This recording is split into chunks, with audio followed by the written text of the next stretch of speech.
نحمدہ ونصلی ونسلم علی رسولہ الکریم اما بعد فاعوذ باللہ من الشیطان الرجیم بسم اللہ الرحمن الرحیم۔ سامعین ذوالفقار قرآن پاک کا ترجمہ بیان کیا جا رہا تھا اور آج بھی اللہ رب العزت کے کرم و توفیق سے قرآن پاک کا ترجمہ بیان کیا جائے گا۔ تو رب تعالیٰ کی ذات نے ارشاد فرمایا یا ایھا الذین آمنوا استعینوا بالصبر والصلاۃ، اے ایمان والو مدد چاہو صبر اور نماز سے۔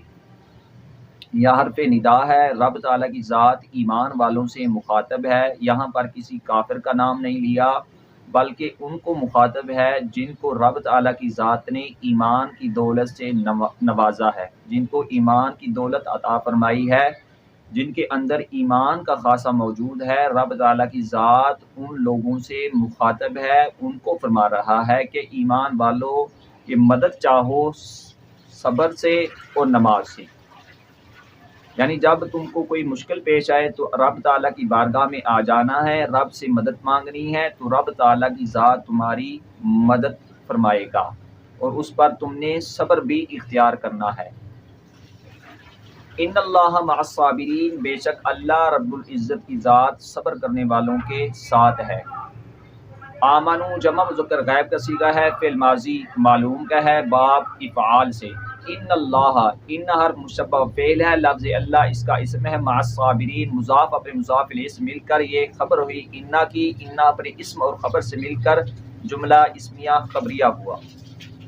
ولا تقولوا لمن یقتل فی سبیل اللہ اموات، نہ کہو ان کے لیے جو اللہ کے راستے میں شہید ہو گئے ہیں، فی سبیل اللہ اموات کے مردہ ہیں، بل احیاء ولکن لا تشعرون، بلکہ وہ زندہ ہیں لیکن تمہیں ان کی زندگی کا شعور نہیں ہے۔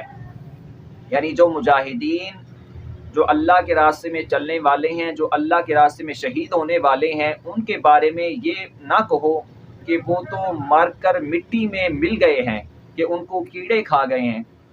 وہ لوگ تو اللہ کے راستے میں چلنے والے ہیں، اللہ کے راستے میں شہید ہوئے ہیں، تو وہ اپنے رب کے پاس زندہ ہیں، لیکن تمہیں شعور نہیں، تمہیں دانائی نہیں، تمہیں عقل نہیں، تمہیں ان کی زندگی کا شعور نہیں، وہ تو اپنے رب کے پاس زندہ ہیں۔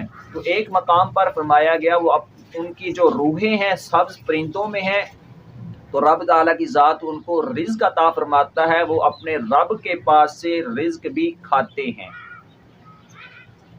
وَلَنَبْلُوَنَّكُمْ بِشَيْءٍ مِّنَ الْخَوْفِ وَالْجُوعِ، اور ہم ضرور آزمائیں گے کسی چیز کے خوف سے اور بھوک سے۔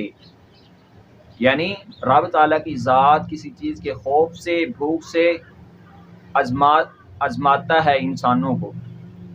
وَنَقْصٍ مِّنَ الْأَمْوَالِ، اور مال کی کمی سے، وَنَقْصٍ مِّنَ الْأَمْوَالِ وَالْأَنفُسِ، اور جانوں کی کمی سے، وَالثَّمَرَاتِ، اور پھلوں کی کمی سے، وَبَشِّرِ الصَّابِرِينَ، اور خوشخبری ہے صبر کرنے والوں کے لیے۔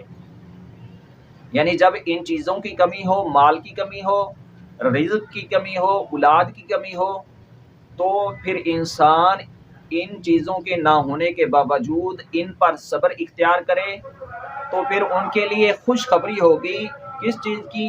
جنت کی، جن کے نیچے، جن کے اندر باغ ہوں گے، باغات ہوں گے، اور اس میں نہریں جاری ہوں گی دودھ کی، شہد کی، تو ان کے لیے خوشخبری ہوں گی۔ الذین اذا اصابتہم مصیبہ، جب ان کو کوئی مصیبت پہنچے، قالوا انا للہ، تو کہیں ہم تو اللہ کے لیے ہیں، قالوا انا للہ وانا الیہ راجعون، تو کہیں بے شک ہم اللہ کی طرف لوٹنے والے ہیں۔ جب کسی انسان کو، کسی حضرت انسان کو کوئی مصیبت پہنچے تو کہے ہم تو اللہ کی مخلوق ہیں، یہ تو اللہ کی طرف سے آئی ہے، ہمارے لیے آزمائش ہے، ہم امتحان میں ہیں، تو اس پر صبر اختیار کرے، تو رب سے مدد مانگے، تو کہے ہم تو اللہ کے لیے ہیں اور ہم اللہ کی طرف لوٹنے والے ہیں۔ اولئک علیہم صلوات من ربہم ورحمہ، فرمایا یہی لوگ ہیں ان کے رب کی طرف سے درود ہوگا ان پر اور رحمت ہوگی۔